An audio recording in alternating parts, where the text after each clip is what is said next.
ज्या घरात काही दिवसापूर्वी एका शाही लग्नाची जय्यत तयारी सुरू असते तिथे अचानक एका रात्री मृत्यूचा थरार घडतो। 24 वर्षाच्या तरुण व्यावसायिक केतन अग्रवाल आपल्या होणाऱ्या पत्नीसोबत म्हणजेच शिया गोयल सोबत लोहगडावर वाढदिवस साजरा करायला जातो आणि तिथून बातमी येते की फोटो काढताना केतनचा दरीत कोसळून मृत्यू झाला। पण मित्रांनो, आता पुणे पोलिसांच्या हाती या केसचे जे सत्य लागले ते ऐकून संपूर्ण महाराष्ट्राच्या काळजाचा थरकाप उडालाय। अमेरिकेतून शिक्षण घेऊन आलेला आणि ट्रेकिंगची प्रचंड आवड असलेला केतन असा अचानक दरीत कसा काय कोसळू शकतो, याच एका शंकेवरून जेव्हा लोणावळा ग्रामीण पोलिसांनी तपास कार्य सुरू केलं तेव्हा समोर आलं एका सुशिक्षित तरुणीचं क्रूर कारस्थान। केतनचा मृत्यू हा अपघात नव्हता, तर शियाने तिला घरातून असलेल्या दबावापोटी रचलेला एक थंड डोक्याचा खून होता। विशेष म्हणजे 18 जून ही काही केतनला मारण्याची पहिली तारीख नव्हती, तर याआधी दोनदा त्याचा गेम वाजवण्याचा प्रयत्न झाला होता।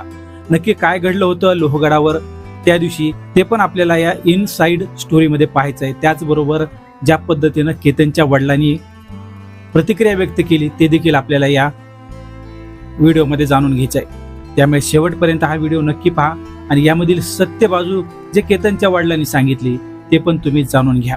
मित्रांनो, या कथेतील दोन्ही कुटुंब पुण्यात अत्यंत प्रतिष्ठित आहेत। केतनचे वडील विशाल अग्रवाल हे मोठे बांधकाम व्यावसायिक आहेत, तर शियाचे वडील प्रवीण गोयल यांचा पुण्याच्या मार्केट यार्डमध्ये मोठा व्यवसाय आहे।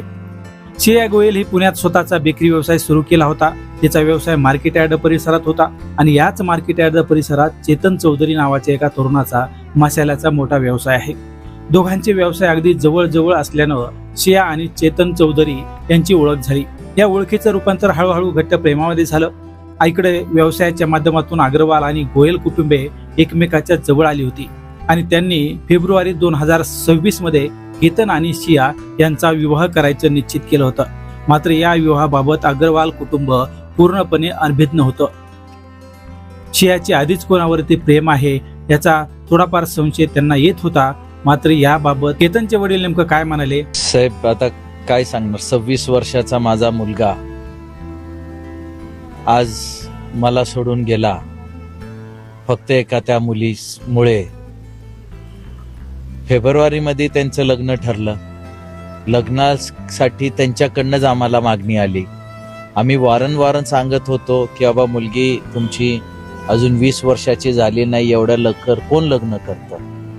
पण त्यांचं म्हणणं होतं नाही, आम्हाला करायचंय, आम्हाला करायचंय, आम्हाला करायचंय। त्यामुळे आम्ही मुलगी बघायला गेलो।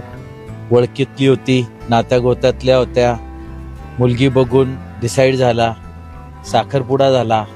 साखरपुडा झाल्यापासून हर 8-10 दिवसात त्यांच्या काही ना काहीतरी गोष्टीवर त्या पोरी चिडायच्या।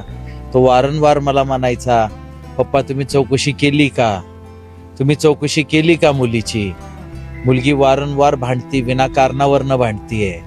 मी म्हणायचो आपल्या नात्यातली आहे, आपल्या चुलत मामानीच्या मेवण्याची मुलगी आहे, त्यांनी आपल्याला खात्री दिलेली आहे आणि त्या खात्रीवर तू नको काळजी करू।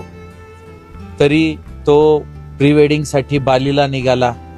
बालीला फक्त 4च लोक गाडीत होते, मुलगी, मुलगीचा भाऊ, माझा मुलगा आणि माझी मुलगी।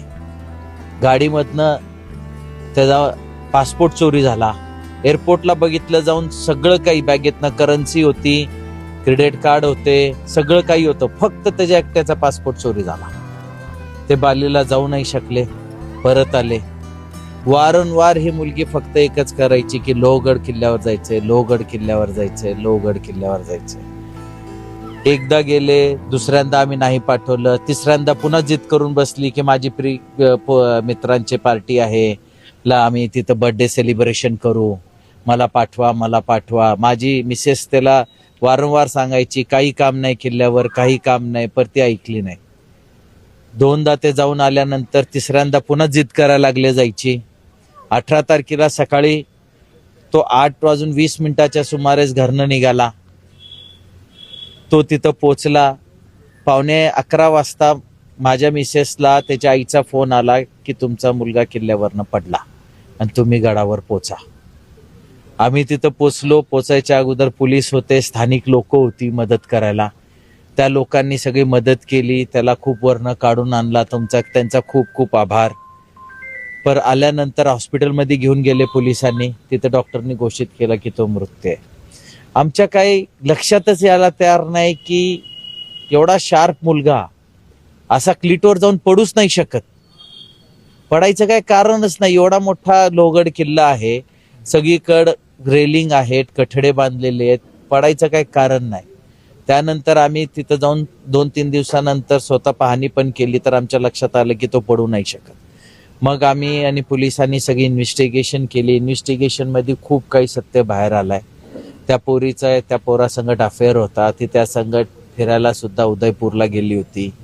अजून पण त्याचे खूप पोरांसोबत